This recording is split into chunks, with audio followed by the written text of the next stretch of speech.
Tour Reflections, Hawaii and the West. Well, technically only 9 days of it might be considered touring, mostly in California, but the recent spate of time away from home began with a flight to Hawaii, and what they call the Big Island, which includes the world's biggest active volcano and is home to the region that produces the legendary Kona coffee. When a fine musician and engineer named Chet Gardner invited me to come spend a couple weeks in Hawaii to make a recording, my first thought was, that's a nice idea, but it's a long time to be away from home. But I mentioned the notion to some fellow musicians, and they responded with great enthusiasm. Chet said there was room for more people on the farm, and a plan began to form. Lorna McKinnon, Glasgow choral director who had already done wonders to 2 of my albums in recent years, enjoyed a brief visit in Portland before we boarded the flight to Kona, which is a similar length flight to flying across the continental U.S. in the other direction. Looking at a map, Hawaii is at a similar latitude to Central America. That's what it feels like, too. It took about 10 minutes of being off the plane for Lorna and I to agree that it was too damn hot. 2 weeks later, we were both looking forward to being back in the freezing rain of Portland, and when we arrived in it, we still loved it. For a couple days, we were joined by violinist extraordinaire Billy Oskey, who came on another, far more circuitous flight from Portland, delayed and rerouted the flights, like flights generally seem to be these days, on certain airlines more than others, and Kamala Emanuel, doctor from Australia, moonlighting as a musician, who flew in on an even more circuitous route from Brisbane. During our 12 days on the coffee farm, we spent many days recording and many others taking time off to accompany Chet to one of a variety of farmers markets, where he and one of his 2 bands are a regular feature. The 3 of us who made it through the whole adventure also frequently borrowed a car to see the sights or to drive the 45 minutes to the nearest supermarket. The rest of the time, at the farm, there were rehearsals and things like that, but the only really consistent daily phenomenon was watching Lorna get eaten alive by mosquitoes, who seem to especially appreciate the blood of people who come from a place where it's too cold for them to exist. In years past, I have visited Oahu a couple of times and Maui once. It was my first time on the biggest of the Hawaiian Islands, the one called Hawaii. At least in the section we spent the lion's share of our 2 weeks in. Anyone fantasizing about sandy beaches and gentle ocean waves will have their hopes quickly dashed, along with other things if they're not careful. The jagged volcanic rocks are generally the terrain which meets the sea, and it is a rough sea that tends to knock people over every few seconds by my observation. An exception to the jagged rocks are the smoothed down ones that make up the black pebbles on the section of coastline known on the map as Pebbles Beach, which was recommended to us by a local woman who runs a second-hand clothing shop from a collection of tents on her property by the side of the highway. She was welcoming to us, showed the women to the tents with the clothing in it, and showed me to the hammock, which was apparently the waiting area for guys like me. She was listening to pop music with a mix of English and Hawaiian lyrics, notable, I thought, and rare these days for anything to be played on a commercial radio station that doesn't originate in Los Angeles or Nashville. She talked about how she almost got a real shop in town, but was priced out of some kind of nasty real estate deal and ended up opening the shop using tents by the side of the road instead. She seemed very nice, and she recommended Pebbles Beach to us, instructing us not to tell the other tourists about it because it's a local secret. A couple days later, we set Google Maps to take us to Pebbles Beach and proceeded to watch our lives flash in front of our faces on multiple occasions over the perilous next 20 minutes or so as we descended down the steepest paved roads, or roads of any kind, any of us had ever seen, and certainly the steepest I've ever driven on. These roads were so steep they were the stuff of nightmares, like the nightmares where the road gets so steep that you wonder if you're going to just fall off of it. But the brake cables on Chet's old Prius held, and we survived Pebbles Beach. Whether or not the nice Hawaiian lady was trying to kill the tourists, we may never know. But certainly, the situation she described about her shop seemed like the way things were everywhere, with the working class and those living in the working class and those living in little inland houses overwhelmingly being poor and brown, with those living in big houses on the beach, along with the big landowners and most of the tourists being wealthy and white. To rub the salt in the wounds of conquest, the tourist industry doesn't just advertise the warm weather, the waves, and the volcanoes, but also the aloha spirit, which seems to mean the locals are supposed to smile while you rob them of their land and sovereignty and turn them into your servants. For the one Scottish member of our party, the only one of us who was not raised in a settler colonial country, the obvious contradictions of life in Hawaii were the hardest to stomach, I think it's fair to say. The rest of us have somehow learned to live with it, although even for Kamala and I, it was easy to see how recently conquered this place was. If you've lived on both the east and west coasts of North America, as I have, the differences are observable there too, with the ranks of the disenfranchised and the sizes of the reservations they have been forced to live on, growing in visibility, in number, and in size the further west you go, all the way to Hawaii, in the middle of the Pacific Ocean. The stark reality of the situation wasn't lost on so many of the people we talked to, but I was surprised by how many of the white people I met who grew up somewhere on these Hawaiian islands, often because their fathers were in the military. In other words, they may see how messed up the situation is, but it's what they've mainly known, and either way, they learn to live with it. Some find ways to actively be in solidarity with the indigenous people of the islands.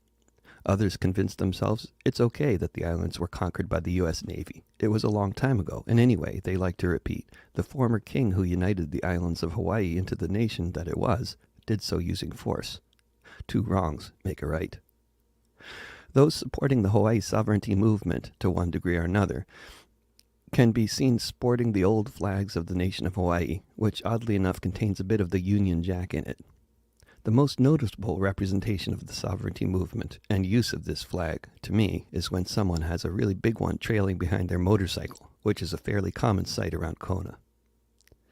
Before going to Hawaii, I had taken account of the impossibly high prices for hotels and rental cars, and we initially intended on avoiding both of those things, staying on Chet's coffee farm and borrowing his old Prius for the occasional local drive somewhere. What I had no idea about until we got there was how much more expensive everything else is in Hawaii, such as essential items like food. While things like oranges, coconuts, and avocados grow in large quantities all over the area and can often just be picked off of the trees, anything you might buy in a supermarket is 2 or 3 times the price that you'd find on the continental U.S. Prices had evidently been rising recently. In every grocery store or supermarket we went into, it was pretty much all anyone was talking about. The stunned and sometimes despondent conversations could be heard wherever there were 2 or more people gathered in any aisle. For our last 48 hours on the island, we decided to splurge and stay in a hotel for 2 nights in downtown Kona. Thanks, Mom.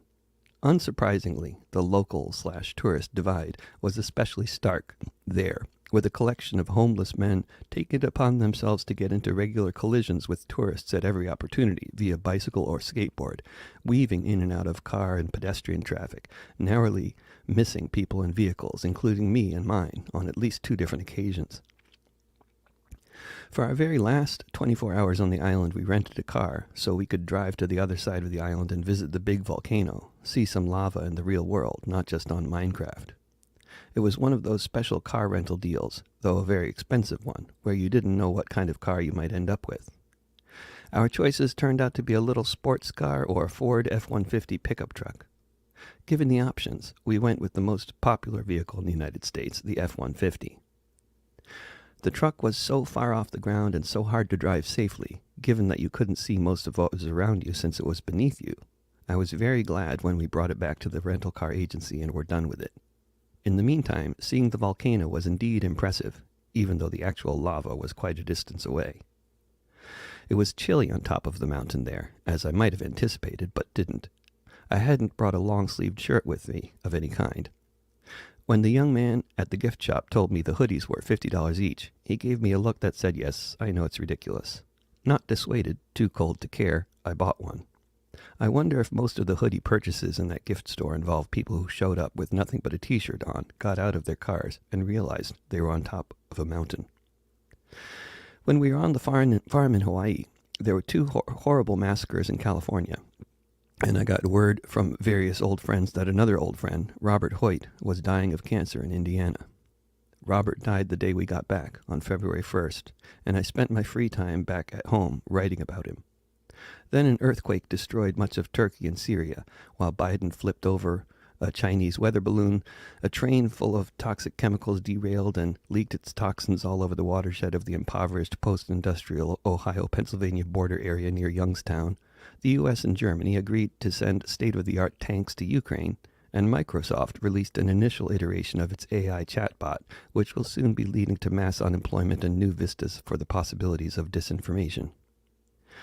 And in very local news, Chet sent various mixes of songs for me to listen to from Hawaii as our album project progressed, and my kids were happy to see me back at home.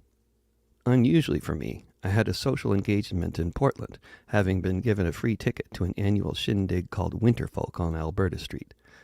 Billy was playing with Jim Page, and predictably enough, they were great, and everybody was telling Jim how much they were enjoying his new album, which I still need to check out.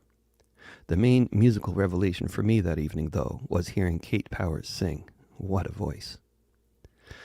After those 6 short days reunited with my family, it was time for the travels to continue in the form of 9 days on the road south of Portland, mostly up and down the state of California. The tour that was otherwise all gigs in California began in Eugene, Oregon, with a house concert for the dedicated few who wanted to come hear a second concert from me in the course of 2 months, as I was just there in December. It was filmed very nicely, though. We stopped for a walk at Lithia Park in downtown Ashland, an easy place to get to from the highway. As with the last time I walked around in that park, a couple months ago, there was a group of a couple dozen kids and several adults all wrapped up appropriately for the cold weather, playing by the creek. I didn't want to bother the adults and ask them questions while they were paying attention to the kids, but I'm pretty sure this is an outdoor school we were witnessing. Kamala and I readily agreed that we wished we had gone to a school like that.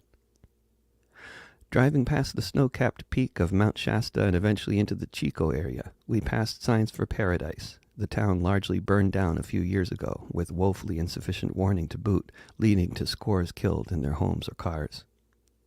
In the Chico area, many of the folks still living in their vehicles today are from Paradise, people tell me at the community radio station. The station, KZFR, is a thriving local institution that takes up most of the 3rd floor of a sizable building in the center of town, which is where that night's concert took place. In Chico, over breakfast, I learned about how a local peace group had declined and then fallen apart under the strain of the familiar tropes we hear in the current era, about how the old and white should step aside and make room for whoever it is that's going to take their place running the local peace group, which of course is generally no one, after the dust settles. Such a strikingly familiar story. In Chico, I also learned that someone I first met almost 2 decades ago, fellow PM Press author and my one-time album promoter, Jen Angel, had been robbed in Oakland, and in the course of pursuing the robber, had somehow gotten caught in the door of his car and dragged 50 feet down the road. The next day I learned that her brain had swelled in the hospital, and she had been pronounced dead. Everywhere we went in California, the stress of the class divide and the stress of either living in cars and tents or just being in a city where so many people are forced to live that way was palpable. It was always just hanging in the air. I counted 5 times that I got yelled at while driving my nondescript little rental car. Each time I struggled to come up with anything I might have done that could have provoked such a reaction. None of the times did I understand what the person was yelling about, who was driving another car, looking at my face and shouting. The last time this happened, just south of San Francisco, the red-faced white man behind the wheel stopped and started his car in a way designed to make me stop behind him so he could get out of his vehicle and do what I didn't want to find out, so I turned into a parking lot to avoid him. In Santa Rosa, the Sonoma County Peace and Justice Center was fairly well packed. A woman from Mendocino talked about the fight there, now going on for years, so far successful, to save a forest there. They wanted to give it back to the tribe from whom it was taken, who are apparently in the lead on this initiative. The center seemed to be a hotbed of activity around there, emerging from the pandemic, so it was sad to hear that it apparently needs a new roof, and no one has the money for that, so it's facing some kind of existential risk of closing. The Mission District in San Francisco was in the most desperate state I had ever seen, reminiscent of the way downtown Portland or downtown Oakland is these days as well. like a big ball of stress mixed with the strong scent of urine, along with expensive restaurants and people lying on the sidewalks and decaying in public view. Desolation aside, when we parked and looked up, we were met with a lovely vision of Francisco Herrera, the musician and recently also political candidate who would be singing with us that evening. The Redstone building, where that night's show in the Mission District of San Francisco was taking place, is being sold, and the new landlord plans to rent most of it out at market rate. The future of all the left groups that populate much of the building is unknown, such as the Living Wage Coalition that hosted the concert. A few blocks from where we played that night is 23rd and Shotwell, where my dear friend and housemate was shot to death on May 1st, 1993, almost 30 years ago now. Kamala and I visited the site where he was killed. There still appears to be blood or other bodily fluids staining the wall that received much of the blast from the shotgun that blew Eric's head off that night. But there is otherwise no indication at all that a man was murdered here. A couple blocks away there's a yard with some great artwork in it related to the subject of gun violence. Do they know someone was killed on the street 2 blocks from them one night in 1993? Probably not. Probably someone they know was shot nearby on another night. If there were a plaque on the sidewalk or on a nearby building to mark each killing that took place in cities across the U.S., that would be really something to see. It would be powerful. They would be everywhere, even more so than the ghost bikes. A couple friends were at the show all the way from Boston, but many members of the small crowd that came to the show in San Francisco were local friends of Jen Angel's, and the mood was fairly somber. Of course, there's a high death toll in most of my songs too, so somber works much better than many other possibilities, like A Beautiful Night Beneath the Stars by the Seashore in Mendocino, for example. Over dinner, after the show, it was a nice gathering. It turned out Karen Pickett of Earth First is very involved with saving that forest up in Mendocino too, that the woman in Santa Rosa had talked about. Jackson Demonstration State Forest, as it's awkwardly known. Most notably over dinner, I heard from a local organizer about what had become of the anti-war demonstration coming up in D.C. and San Francisco on February 19th, and all the various groups who had tragically pulled out of the thing because of political differences of the sort that sounded all too familiar in the 2020s. Before we left San Francisco to head to Southern California, we had the pleasure of joining David Geeson on part of one of his walking tours of the city. We met him and a small group of travelers from a youth hostel and followed him around the Tenderloin area. David made reference to nearby buildings where a couple of members of the Black Panther Party lived in the mid-60s, or where the Diggers ran one of their programs, and painted a picture of San Francisco in the 60s that was educational as well as entertaining. After the guided tour, we joined the monthly musical rally that Steve Zeltzer and others have been putting on in front of Twitter headquarters on Market Street, just a couple blocks from the BART station where I used to busk over 3 decades ago. A fabulous band called Angry Tired Teachers have worked out kick-ass versions of classic rock hits, with the lyrics adapted to be all about billionaire industrialist and new owner of Twitter, Elon Musk. The cancellation campaigners of the modern left had not left Topanga unscathed, as I soon learned.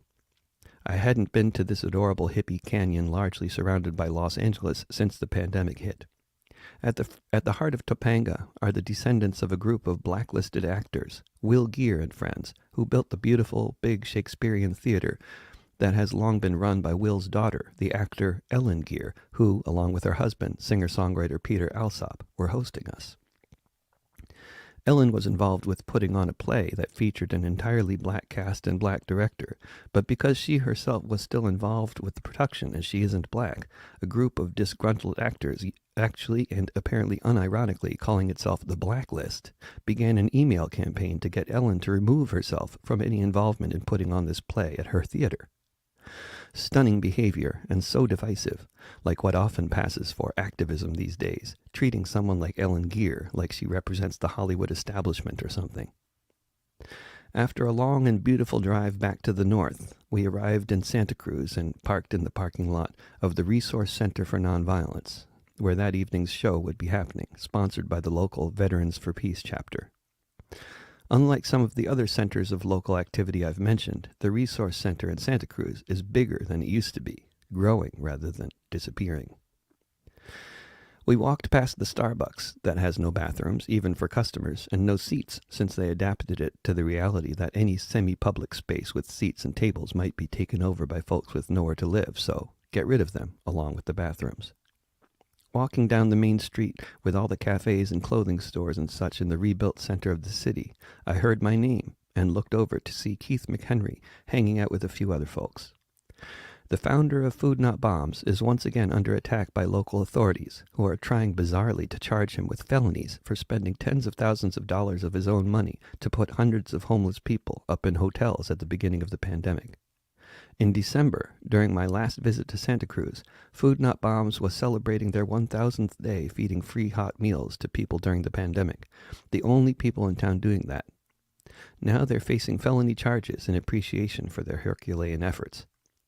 The progressive and impossibly gentrified city of Santa Cruz, right there in a nutshell. Just before we started our show in Santa Cruz, I heard from Niels in London, the Danish videographer who spends most of his time documenting the efforts of Stella Assange and others to call for Julian Assange to be freed from prison in London, where he awaits extradition to the U.S. for exposing U.S. war crimes. Niels had finished the little music video we were working on together last summer, When Julian Met Stella, and was preparing to release it online in time for Valentine's Day the following morning. As soon as the video was up on Twitter, it started getting lots of retweets and views, and it also attracted an immediate and protracted attack on Stella's character by a group of trolls, be they freelance wingnuts, agents, or bots, accusing her of somehow or other preventing her husband from speaking to the public from his prison cell, an attack campaign reminiscent of those who go after survivors of massacres to inform them that they are actually crisis actors making stuff up. After a beautiful morning walk in a redwood forest with friends, I dropped Kamala off at the airport for her to begin her journey back to Australia, and I headed further north to the enchantingly beautiful historic village of Mendocino. Mendocino is where all the rich people hang out, along with those who moved up there and bought houses decades ago when the houses were mostly shacks and very affordable ones. The town is an interesting mix of these elements, plus the next generation of them.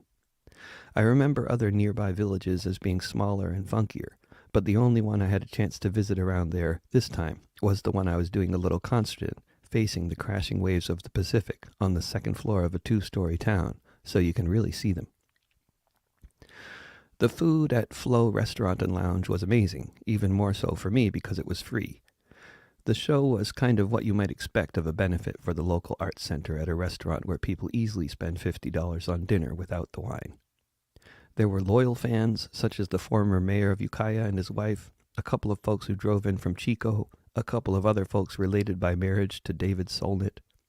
And then there were the well-to-do supporters of the arts who might have been wondering what they were doing in a room with a guy who was singing excitedly about the time when Iceland told the bankers to F off. There might have been a banker in the room, quite possibly. The drive home to Portland the next day was a 10-hour affair, without traffic or making any stops, so really it was 12 hours. I spent most of it listening to the audiobook rendition of George Lakey's book, Viking Economics. It's really a great introduction to what everybody needs to know about the history of Scandinavia and how the Scandinavian economic model functions. After seeing the gaping divide between the haves and the have-nots all over Hawaii and California, and feeling the misery in the air that this causes for, it seems, most people, I couldn't have been listening to a more relevant audiobook than that one. Onward through the fog.